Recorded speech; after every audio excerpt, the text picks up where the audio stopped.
It's not terrible, but you'll be able to inform me how you feel about it at the end of chapter 11. I think we'll not have too much trouble with it.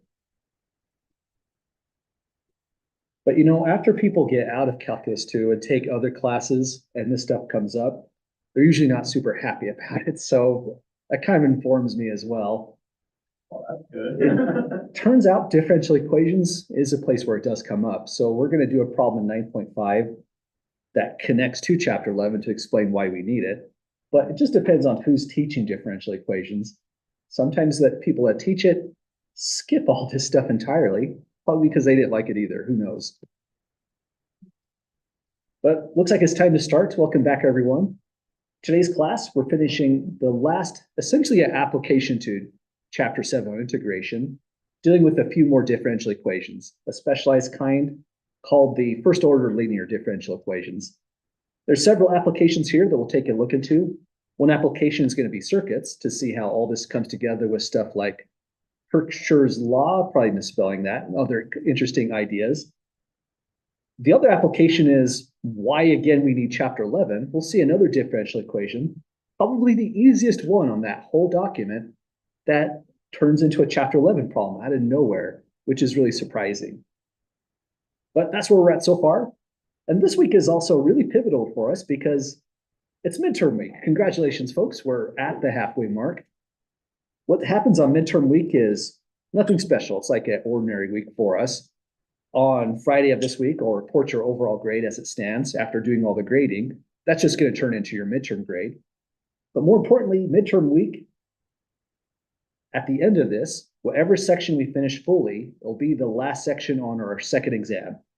That way we'll skip a week on exam content. We'll still do stuff on this week here, but it'll allow me to get everything that's assigned here graded, returned back to you so you can see the feedback and use that as part of your studying for exam 2.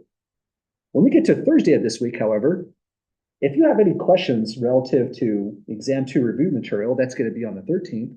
I'll take any and all questions, even if it happens to be we spend a lot of time on that day going over exam review problems for exam 2. But that's the plan so far, folks. After we get through the exam, we'll just have a couple hard days to get through because it's right before spring break, but we'll do it. We'll get those finished off. Any questions at all before we get started, folks?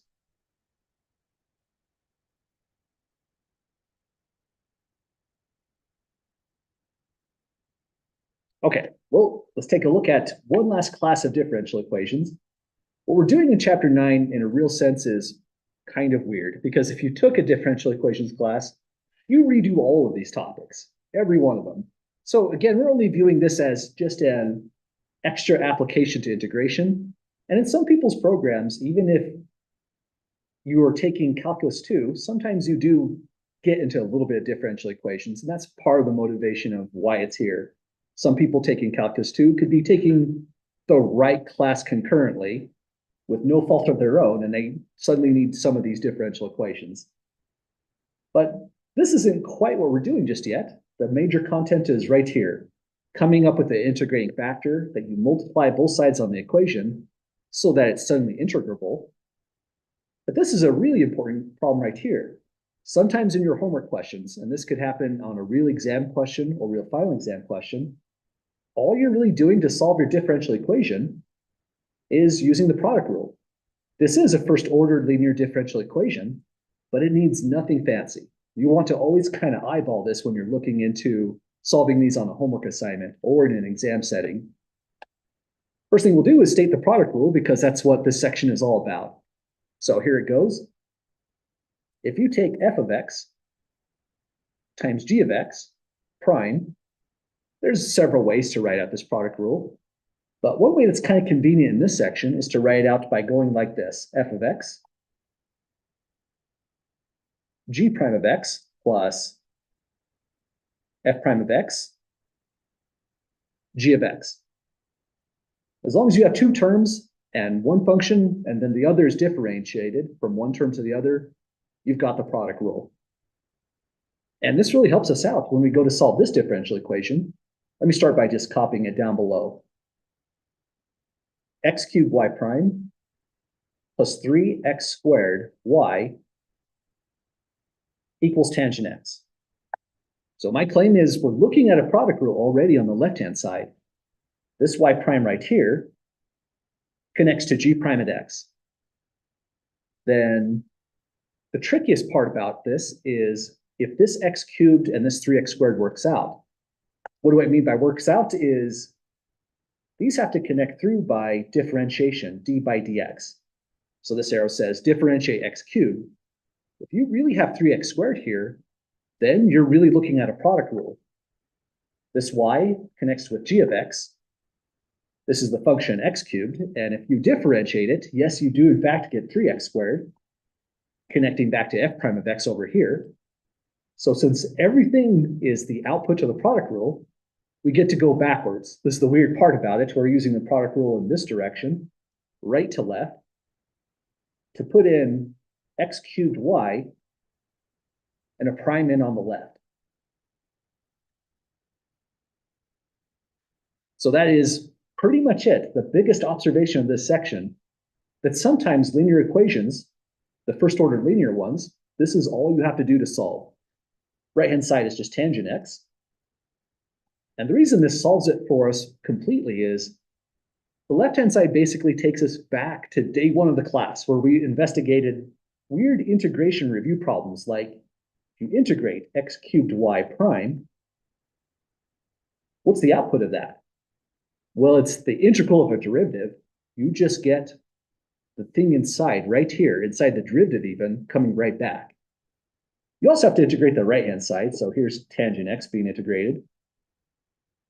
Left-hand side, immediately done. It's just x cubed y. Nothing further to say about that one. It's kind of nice in a way. Right-hand side is one of those antiderivatives we have to dig deep on. It's natural log absolute value. Would you put in sine, cosine, secant, cosecant? Anyone recall how this one goes? Yeah. Good call. It's a secant on this one. This one's really rough on me for memorizing because if it was antiderivative of cotangent, it comes out as natural log sine x plus a constant.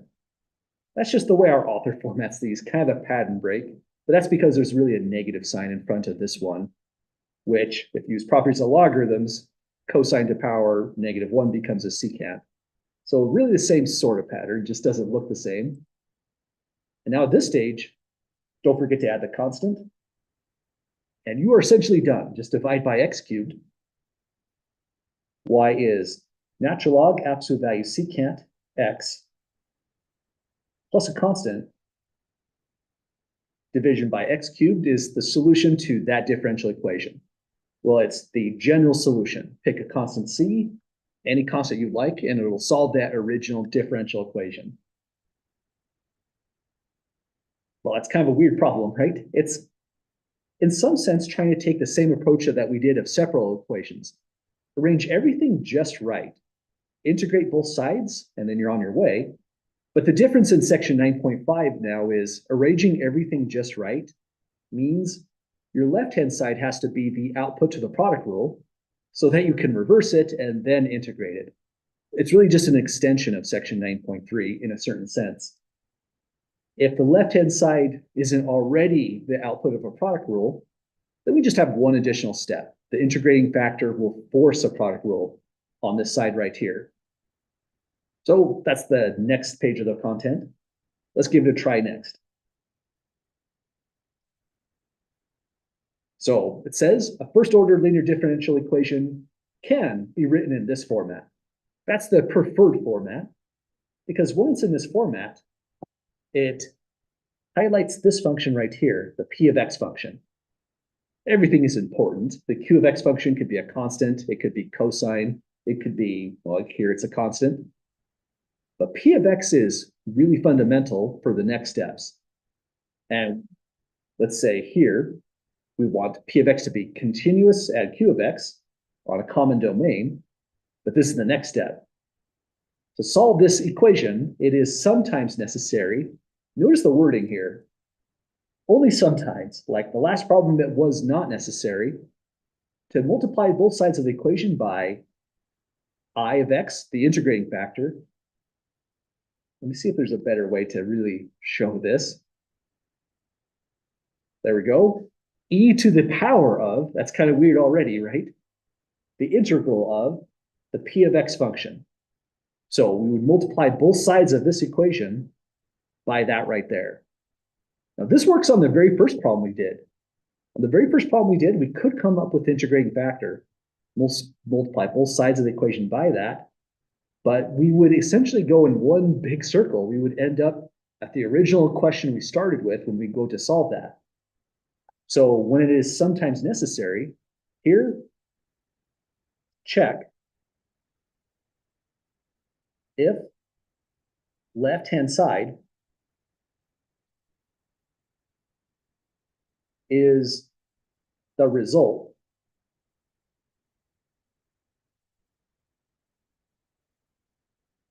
of a product rule. And if so, you just skip all this. Let's say that here. If so, skip, let's say it better, skip I of x, the integrating factor step. And just do the problem like we did on the very first problem of these notes. Just reverse the product rule and you're all set. Integrating factor just achieves that when that first check that we looked into fails. And here's what it looked like. We looked at the function e to the x here. We compared to whatever is in this position by taking the derivative, d by dx. But this time the derivative of e to the x is not 2e to the x. So I'll put a little x here and say I of x required in this problem. We really need it this time. There's no getting out of it. But 2e to the x is not the p of x function. There's something else that's kind of unwritten here that we have to really look into. In finding the I of x function, you need to find the p of x function, but the only way we find p of x is if the coefficient here is a 1. We have a big problem then with the e to the x. We have to clear it out. So let's say here, ensure coefficient to dy dx equals 1 to find p of x. So there's a lot to say already before we even get started on this problem. So ensuring dy dx is 1 means it should look like this. So this one is first order linear, and now it should be written in this form because we need to identify the p of x function to get the integrating factor. So that's our game plan so far. Step 1 in this, let's actually write down a sequence of steps. Let's say step 1 is to just check if we need an integrating factor. Step 2, put in standard form. By standard form, we mean the dy dx, could be y prime, and that's absolutely just fine in this section, plus p of xy equals q of x. So that's our next step. Really our first big official step, just divide by e to the x. We're going to get dy dx plus 2 y equals 1 over e to the x. So at this stage, by doing all of that work, all we found is 2 is the p of x function. Let's say it right here. We're now in step 3. P of x equals 2. That informs us that the integrating factor, I of x,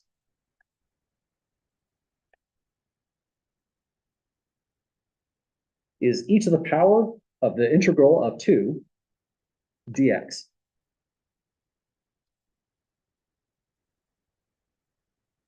Which means it's really just e power 2x. It is a generic antiderivative, but here, just like with integration by parts, say, we pick the simplest antiderivative.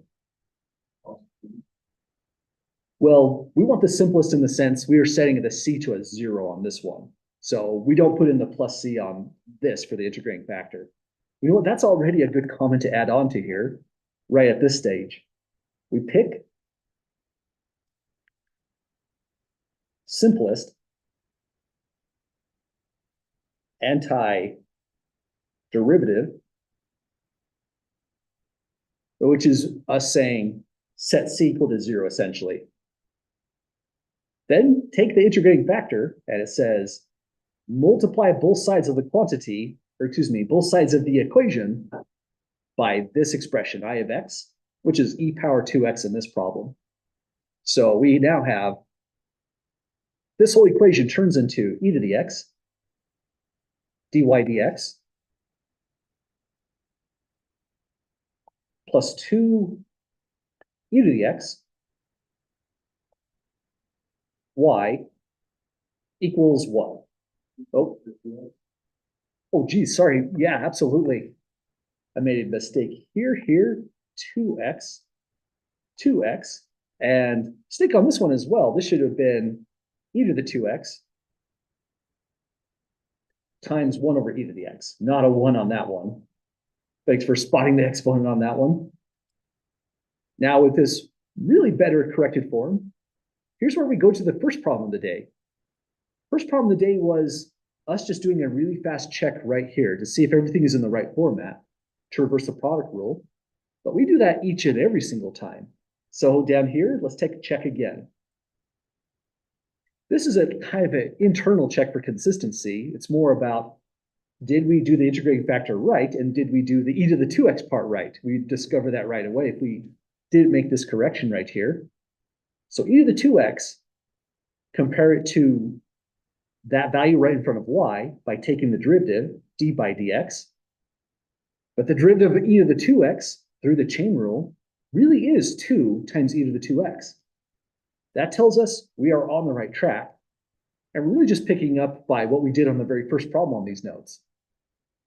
Next step is the full-on reversal of the product rule. But here's how it comes down visually. You just go e to the 2x. From dy dx, just copy down y. Put a prime on that. And you're done. Line above is just the derivative of all this. The way the derivative would have been done is e to the 2x copies here, y turns into its derivative, dy dx, y copies out here, derivative of e to the 2x is the 2 e to the 2x, and so that's the entire product rule right above. It's kind of like solving equations by factoring is sort of what we're doing, except instead of factoring, we're reversing the product rule instead. On the right-hand side, just by powers of x or properties of exponents, we get just e to the x. Our next line is integrate both sides. Any questions or comments so far, folks, to this stage? I guess this is like for more complex multiplication, but could you just do that like e to the x? You could make it a product rule by just multiplying both sides by e to the x. Like... Yeah, absolutely. If you saw that right away, that would have been an excellent way to solve this one. So any extra intuition you put in, multiply just the whole thing by e to the x, would have absolutely worked on this one. And this just gave an algorithm to getting there if we didn't see that insight. Other questions at the moment? Okay. Next thing you'd probably do is just integrate both sides right here and now. But for the sake of making the discrete steps a little bit readable, I forgot some steps here. Multiply by I of x. Step 5 was reverse product rule. Step 6 is now integrate both sides.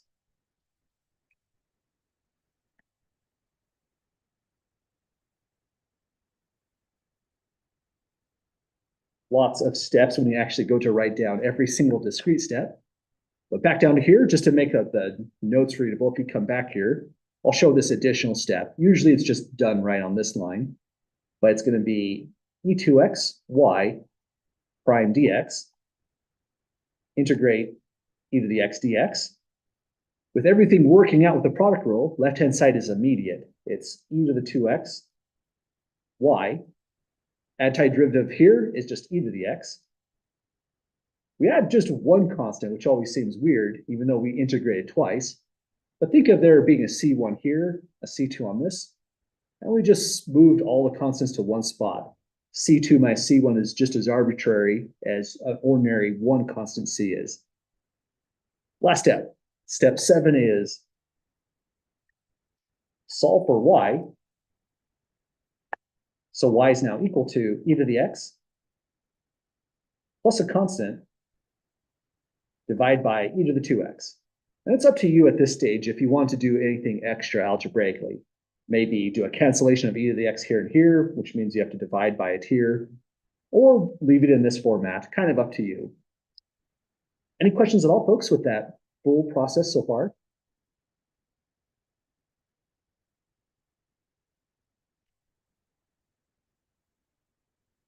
Okay, so this is pretty much differential equations in a nutshell.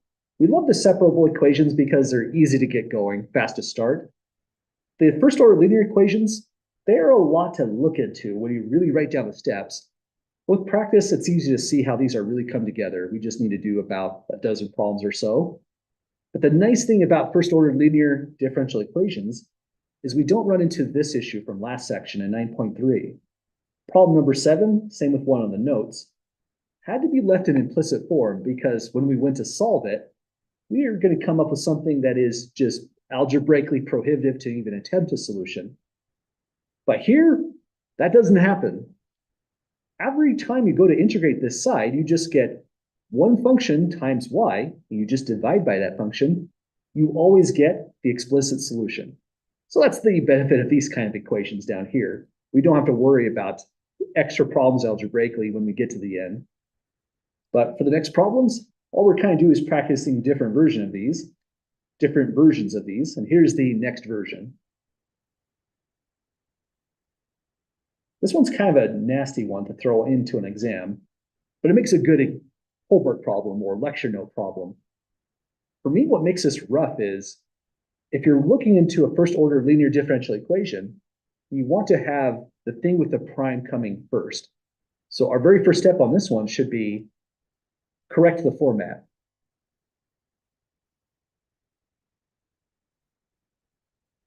This is not my favorite kind of problem because if you're writing down these problems, you would almost never write a first order linear differential equation with y prime as the second term on the left-hand side. Everyone would almost always write in x power 4 y prime first. So we're looking into this problem only as a different way to really think about what the formatting of the first order linear differential equation is trying to say. Just an extra concept in the middle. So with the correct formatting, plus 4x cubed y equals sine cubed x, we're in a much better position to determine what is even going on with this problem. First question I have for the class is, do we need an integrating factor for this one? Looks like people in class shaking their heads no, saying no. And I agree, yeah, you're absolutely right. We don't need one. Look into x power 4, convey it to the coefficient of y through the derivative. D by dx of x power 4 is 4x cubed. So this tells us I of x step can be skipped. And this is where, again, if you forgot about this, you won't get the problem wrong, but you'll get frustrated in the middle of the problem because if you do the I of x step, you'll divide by x power 4, you'll eventually multiply by something, but it's going to be x power 4. There's one solution to this problem of getting the product rule right in the middle. So you'll go in a literal circle if you didn't spot the step right here. Highly frustrating, but it's not like you're going to lose any points. So now the next step, skipping the integrating factor, is just to come down to x power 4 y prime equals sine cubed x. Next step immediately is integrate both sides. So here's integral x power 4 y prime dx. Integrate sine cubed x dx. And you know what? This problem is out of nowhere a throwback. We're in section 7.2 on this problem, trigonometric integrals. The idea with section 7.2 is the moment you see some power of sine multiplying some power of cosine, you're trying to spot the odd power. That's all we've got, sine to an odd power. Once you've spotted it, you set u to be the opposite function. It'll be the co-function, cosine x. Let's work this problem carefully because, again, it's kind of a throwback. We haven't done this in a while. Next thing we want is the differential. Du is negative sine x dx, so negative du is sine x dx. That should work out for us, but we're dealing with sine cubed right here. Let's re-express sine cubed on the right as being sine squared sine x. Sine squared is important because we have an identity for that one. Sine squared is 1 minus cosine squared. Forgot an x there. Let me just jam it in right there by the red dot. Times sine x. And then if it's 1 minus cosine squared, we're really looking into a 1 minus u squared.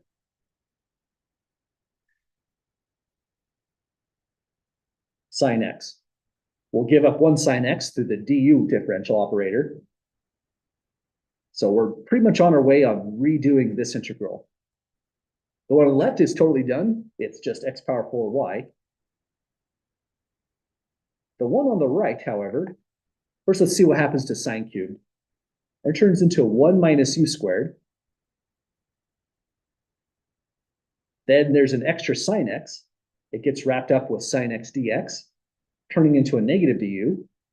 So here's the negative du part.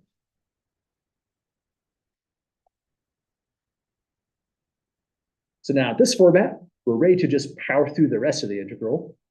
Any questions so far, folks, to this stage? Either the substitutions on the right or anything else?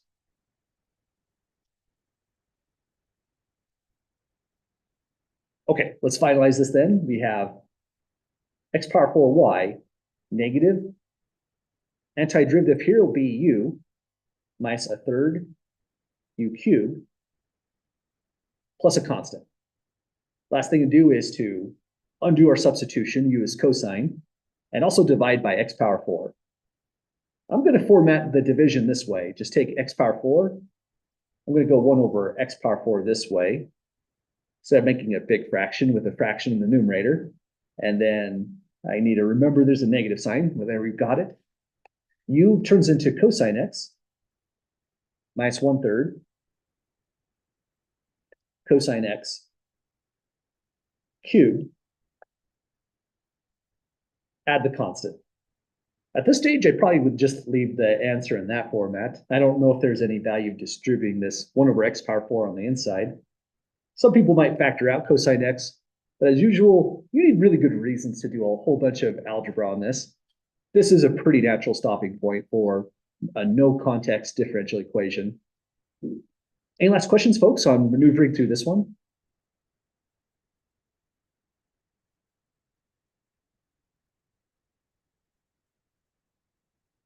Okay, they definitely take a little bit longer than section 9.3. We're about half an hour in and 3 questions done. But let's take a look at this next one. I think what made the last question a little bit harder was the mismatched formatting, and the pretty big integral from section 7.2 means it's like 2 problems duct taped together. And this one has another big problem. Notice that the formatting is kind of messed up on this one as well. We have the prime on the far left, but anything that involves y should also be on the left. Let's write that in as a comment. Both y prime and y terms must be on left hand side. So we're going back to the standard form of the differential equation. Standard form tells us everything. It tells us if we need to do additional work, the integrating factor, and how to do that additional work. So well worth it. Let's take xy prime, leave it exactly where it is. Subtract 2y over. It's set equal to 2x. Then once we go here, we do a check. We're comparing x against negative 2x. Even the negative sign is important here, but certainly we know this is not going to work out, right? Through the derivative d by dx, this does not work out. So I'll just put a light x on there. Derivative of x is 1, not negative 2. So it tells us, well, we have to go even further into standard form, force that to a coefficient 1. So a coefficient 1 is required on y prime, or dy dx if it was written in Leibniz. Coefficient 1 is required to find I of x, that integrating factor. So that means we're dividing by x, and we have y prime minus 2. I'll write this in as x power negative 1, y equals 2. This has revealed all of that right there is our p of x function. Well, if that's p of x, our next step is to write out that I of x is e to the power of the integral of. Again, we have to be pretty careful with that stuff. That negative is also important here, easy to miss. So I'll go negative 2, putting the coefficients in front. X power negative 1, better written as 1 over x if we're integrating it. Dx turns into e power negative 2, 1 over x as an antiderivative is natural logarithm of the absolute value of x. We really don't want the absolute value of x in this kind of problem, though, because then we might have to give two different kinds of solutions depending on x. I can't just drop absolute values either just because I don't want it. That's not great either. I need to justify how did I drop absolute value of x. There's something in context of part C that can really justify it. And without that information, this problem goes from not bad to terrible really, really fast.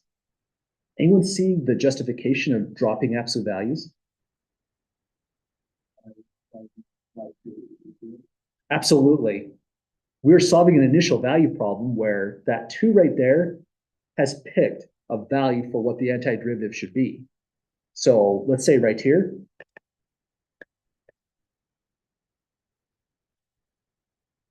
this means x equals 2 implies y equals 0. But more importantly, it means the solution is on domain from 0 to infinity. Because another way to think about this is when you divide it by x, or if you allow x just to be right here in this spot, we have really split the domain in two. We either have a solution from negative infinity to positive 0, or another solution from 0 to positive infinity, because x itself is forbidden from being 0. It wipes out the differential equation if it was 0. We've also divided by x here, so our method of coming up with the integrating factor falls on its face as well if x is allowed to be 0. And so this is the big reason domain of x is 0 to infinity. So the integral of 1 over x, dx, equals natural log absolute value of x plus a constant really becomes natural log of x plus the constant. And then at the same time, we drop the constant. We wanted just the simplest antiderivative. And even while we're here, this isn't even what we want either. If we multiply all sides of that equation by e negative 2 natural log x, it's going to be kind of weird because there's a lot of simplifications we have to take before we get anywhere on this. Anyone see the next steps we should take to that function? Exactly.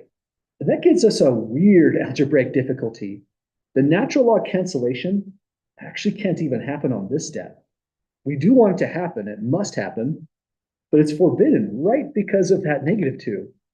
This problem is really weird. There's a whole bunch of tiny little things that come into play on this one. And let's say right here, we got to move that. Move this before canceling E comma ln x. So properties of logarithms suddenly come into this picture. Power -2 can turn into an exponent. This turns into e power natural log x power -2. And it's only in this format with exactly a coefficient of 1 that the function e and natural log are inverse to each other. That's weird, right? Anything in front of here other than 1 means they are not inverse functions out of nowhere. But here everything's great. Now it's got a cancellation, and we get x power -2. So that's the integrating factor, but the analysis we had to do to get there is kind of impressive, unless you haven't seen, if you've seen it once, then it's probably not as impressive. But this allowed us to get a fast antiderivative, dropping absolute values, which means we didn't have to solve this twice with an assumption x positive, here's a solution, x negative, here's the different solution. That'd been horrendous. Thank goodness it's an initial value problem. Second weird thing is properties of logarithms are very, very touchy. So watch out for any coefficient right here. These are two things that I believe do actually happen on a real homework problem somewhere in the homework assignment. So things to watch out for. But with all of that said and done, let's multiply all sides of this equation by x power -2. It's ready to get going. So x power -2 times y prime minus 2x power -1 times x power -2 times y equals x power -2 times 2. Let me just put that in green so we can see where that came from. So that's the step of multiplying all sides by the integrating factor. And this step also deserves a check, just like the one we did at the very, very beginning. Take x power -2 and double check that if you differentiate, it becomes that. A little hard to see because this isn't simplified. This is -2 x power -3 when they're combining. And the derivative of this puts -2 as a coefficient, drops the power down by 1. So you really would have power -3, like we have down here. That tells us this is all in the right track. And so it can convey down as x power -2 times y prime equals 2x power -2. Now we just integrate both sides of this new equation. So let me write it down on the next line. X power -2y prime integrated with respect to x is twice the integral x power -2 with respect to x. So finally, left-hand side is just the thing about to be differentiated, x power -2y. Right-hand side, well, that's going to be, let's see, power -1. So -2 here when we multiply. Looks like it's just -2 over x for the integral of the right-hand side. Add a constant, and we're nearly done. But this problem is challenging because there's so much going on. We have to also recall it's an initial value problem, so we need to solve for that coefficient c, either at the very end step or right here, right now. So now we're coming down to the initial value problem.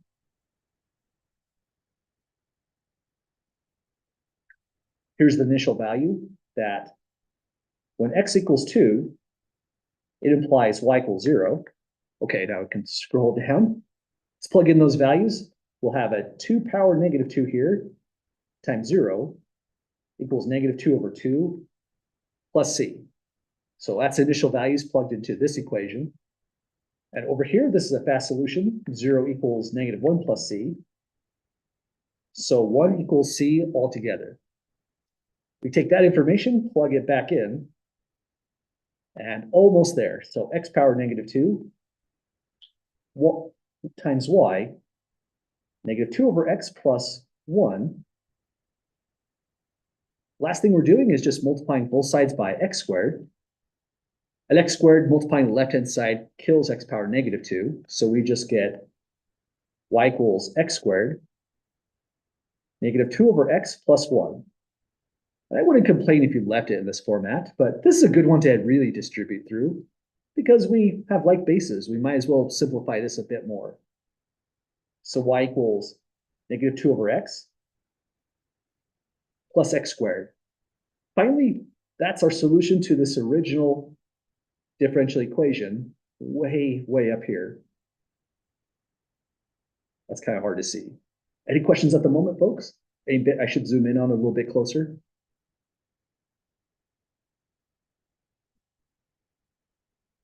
Okay, in my opinion, this is now kind of a worst case problem. It had a lot going on. It's an initial value problem. We had to use the integrating factor.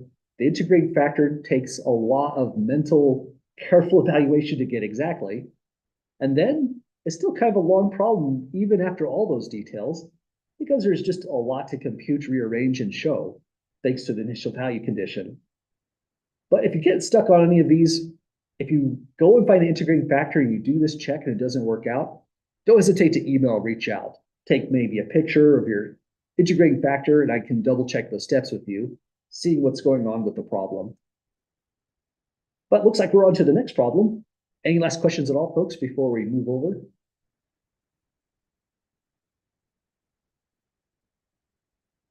Okay, next one for the night is not friendly looking, but that just depends on how you look at it. In my opinion, this is a nice one. Anyone see what makes it nice? It's a product rule. Absolutely, good call. This is on the left-hand side, specifically output of product rule, just as you said. And the observation can be done just by looking at those factors of those terms. When we take d by dx as a process of t cubed, we do land on 3t squared. So there's a check mark there. Let's make an immediate comment, since this is always good to remind ourselves. This means I of x is unnecessary. So we'll completely skip it. We'll reverse the product rule right here as it sits. Go t cubed y prime equals cosine t. So I think part T is kind of weird because this kind of highlights in section 9.5, sometimes the problems are really long and drawn out. Other times they're really rapid to solve, and this is a rapid one. It's kind of like our reward after surviving the last problem, I guess. We get a mental break. Integrate t cubed y prime with respect to t, so throw a dt on there this time. Integrate cosine t with respect to t. No section 7.3 problem on this one. Left-hand side is just t cubed y prime. Right-hand side is going to be sine t. Let me fix that penmanship there. Sine t plus a constant. Next, grab the initial conditions and solve for that constant. Oh, sine. You said y prime. Yeah. Oh, gotcha. Y prime for that bit right there. Yeah, that should have just been y from right here. Oh, no, I see it now. Yeah, that was my mistake there. Thanks for spotting that. The prime absolutely does fall off. Let's leave a red on there and just convey it that way. Don't forget to peel off the prime. Thanks for spotting that. Prime comes off. Okay, with the correct statement here, we can actually use this initial condition. I mean, if there's a y prime, you need a y prime there to actually use that condition. But with the fix, we can now say x equals pi implies y equals 0. There's our y right there. So we get, let me try again, not an x on that one. Variable t equals pi means we have pi cubed. Not super interesting because it's multiplied by 0. T is pi, so sine at pi is also 0, plus a constant. And this is now just a really fancy way to say the constant over here is just 0. Makes the solution even easier to specify. So t cubed y is sine t plus 0. Not a super necessary step, just connecting the dots on the notes. So that means y is sine t divided by t cubed. Or t power -3 times sine t, however you like to say it. But we've got a function, folks. Its domain is positive real numbers because we have the variable in the denominator, but the input was a positive quantity right here. Similar to the last problem, but radically different out of nowhere.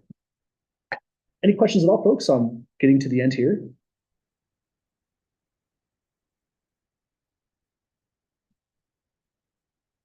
Okay, well, this is the major kind of problems you'll see in this section of 9.5. But like we mentioned before, the thing about differential equations is that they're interesting on their own. They're fun to solve on their own. They're some weird little math game, but they exist in this kind of setting. This is the major mathematical motivation of why people put this work into differential equations, to work in this kind of situation. So this is a circuit, and if you've never taken circuits, it's okay. We can still follow our nose through this kind of problem. It's about the differential equation and taking all the context here and really showing what is the equation we're really solving. So we have a circuit containing an electromotive force, a capacitor with capacitance of C farads. That must be right here. A resistor with resistance R ohms. That's this part right here. It's a circuit containing electric motive force. They must be talking about this right here.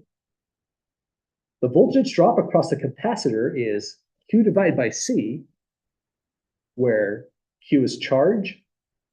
They said C is capacitance. Again, I'm already kind of lost on this. I don't work in circuits. This is a lot of units, a lot of context. But with differential equations, you just keep on pushing forward. If you've never heard of Kirchhoff's law, let me know if I'm saying that wrong. That's okay too, because here it is. They supplied it for us. All these variables and the diagram below can be reconveyed as this. It's a bona fide differential equation.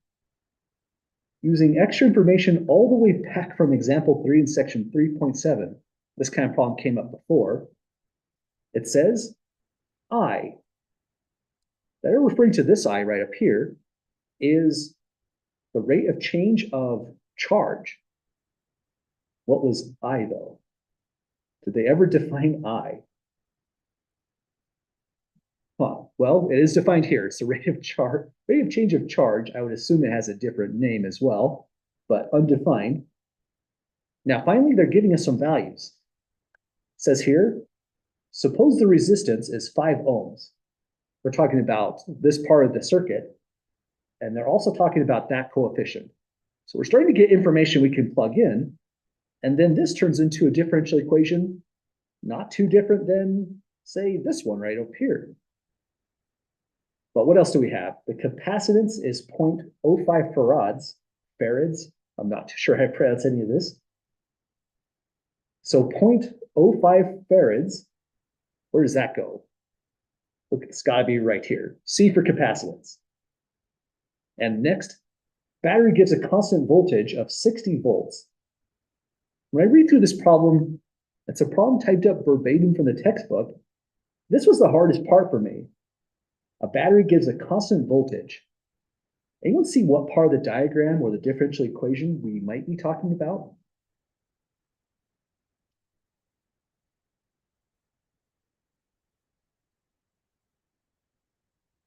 In my view, I think they're talking about that, referring to the E of the T. But let me know how you all feel about this. In particular, if you've taken circuits before, you might have extra view on the landscape of this. And when they're talking about electromotive force, I think all those things convey is the same thing. As an outsider looking into this problem, that's just the way I've interpreted the information so far. How do you all feel about that? Does that make sense at the moment?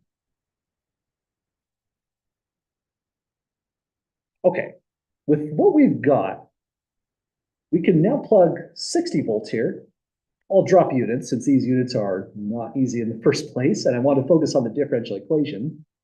We have 0.05 farads here, and we have 5 ohms here for R. So plug that all in, and now we have a differential equation. It says find the charge and the current at time t. Let's see here. Q is the charge. I bet you I is the current. So looks like that's what we're going for. I'm not too sure on the I here. I think my ultimate objective is going to be to solve for this part right here. Or excuse me, solve for Q. So I believe this is saying solve for Q. And until I get extra information on this, I want to leave this one hanging right here. That's not very satisfying. That's going to be something to come back to until we know what exactly are we solving when it says current. I think it means the rate of change of charge, but as an outsider looking into this problem, an expert is going to have to confirm.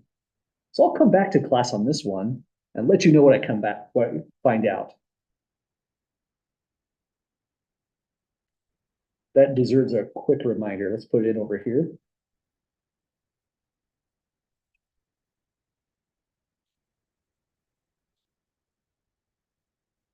Come back to application in 9.5 to determine current. So we'll put a notepad file on that and come back to it. But we could definitely find the charge. We're just solving the differential equation. So let's read it out with what we've gotten. So first it's 5 times dq dt, or q prime if you prefer. With an implied setting, oftentimes Leibniz notation is overwhelmingly preferred, so I'll stick with that. Then 1 divided by 0.05, I think that's like 20 or something. Okay, we've got a 20 times q.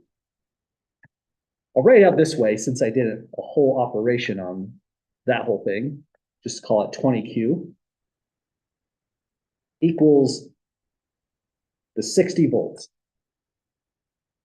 And that's a differential equation we could solve pretty fast. First thing we want to do is observe you would need an integrating factor on this. Absolutely. If there's a constant with dq dt, a constant with q, any kind of check where you go to differentiate will never work out because the derivative is coming out as a 0 now. So this is a problem that deserves and requires an integrating factor. We will only see it if we get it in standard form. So we start by dividing by 5. And notice it's as if the whole problem is now purely mathematical. If you want to hide the diagram, that's okay. For people who do work in circuits, you probably want to think about it the entire time to think about what we're solving. But really up to you at this point. dq dt is plus 4q is now equal to 12.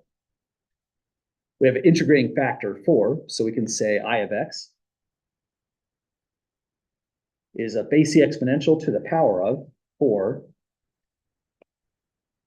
That's supposed to be a t right there. There we go. dt. So we get e to the power 4t. Take that, multiply everything by e power 4t, and we should be on our way. So e power 4t times dq dt plus the 4 e power 4t q equals 12 e power 4t. Now, here's our check, the moment of truth. If you differentiate this, do we really get that? And yeah, through the chain rule, that's the right derivative. Derivative of e power 4t is itself times the derivative of 4t, which is 4. So that works out. Our check in the middle says we're safe to proceed to the next steps. And by the way, when you do this a lot, your next step might sometimes just look like this.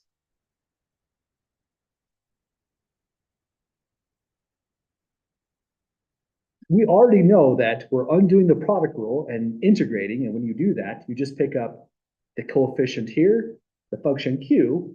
So if you did take advantage of that as a shortcut, I'd say that's okay. Not a bad idea, probably a very, very good idea to actually show the steps the first few times you're doing this as a homework problem, just to reinforce in your mind what the whole logic of this is. So I'll go e to the 4tq with a prime equals 12 e to the power 4t. Then on the next step, integrate. We're integrating with respect to t, so dt again on this. 12 integral of 4t dt as well. Integral on the left is pretty much ready-made. We get e power 4t q. Integral on the right is pretty much done as well. We get e power 4t. We have to divide by 4 through the chain rule. That divides into 12, so we just get 3 e power 4t. Or easier still, just visualize differentiating this whole thing. You get e power 4t times 4, converting that into a 12. So it tells us we're on the right track. Add the constant. Divide by e power 4t. This one's not an initial value problem. We want to know the current for any time t at any initial condition. So we just write out q is, let's see, I'm running out of space, so algebraically okay way to write this is e power negative 4t. It's like it's in the denominator. 3e to the power 4t plus a constant. And man, now that I've written that out, you almost want to distribute it through. That would be an okay stopping point, but just to satisfy the urge to make this look a little nicer, distribute e negative 4t inside. Where the red dot is, there's a cancellation leaving 3, plus e negative 4t times the constant c. And that's the solution to, well, part of this problem, the apparent differential equation. There's other unknowns that they were wanting, the current at time t, but I'm assuming that just means differentiate q itself. I'll come back to you on that and let you know what the outcome is. Any questions at all, however, getting to this stage?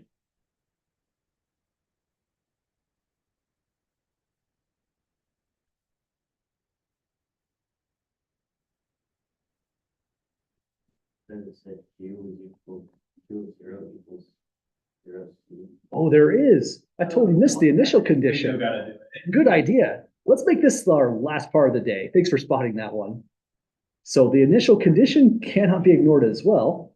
And the initial charge. So that was a bad reading, not spotting that one. Thanks for seeing that. So we have an initial charge. This problem really deserves 2 pages now. So let's say here continues. So we now know q 3 plus e to the negative 4t c. But initial charge was q of 0 is 0. Let me double check that. Kind of makes sense for an initial charge. So no charge initially until a switch is flipped, maybe is a thought. Now this means time t equals 0 implies charge q equals 0. Plugging that information back over here would give us 0 equals 3 plus e power 0 times c. E power 0 is 1, so just subtract 3 from both sides. Negative 3 equals c, and that's going to go in this spot here. So let's say, big overall statement, therefore, q is 3 minus 3 e to the negative 4t. So we got it, folks. The overall solution and the actual one we wanted through the initial condition here. Definitely a messy problem. Essentially, every applied problem kind of is messy in some way, shape, or form. This is another version of that. But you know what's kind of wild about this equation is the differential equation we're solving up here wasn't too bad. It came out just nice. And the differential equation we're solving down here is hardly any different either. But this one's a monster out of nowhere. An applied problem like we were just looking at could cause a fundamental theorem of calculus part 1 to enter in the picture. And we're using this problem as a further reason why is chapter 11 necessary? It's because of problems just like this. Applied problems directly lead into sequences and series out of nowhere. This one didn't, but if you change the numbers around just right, it will. It's really kind of weird in a way. But we'll make this our stopping point for today. I don't want to go into something abstract in 7 minutes and try to rush through it. Any last questions at all, folks, then, before we call it a night? Okay, take care, folks. We'll come back on Wednesday, finish off this section, then move into chapter 11. Yeah. There's no condition, yeah. Have a good night. Thanks, you too.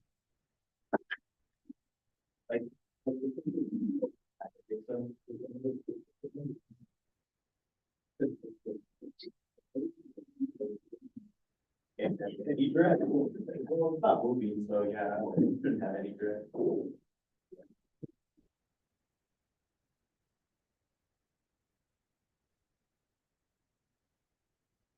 Thanks.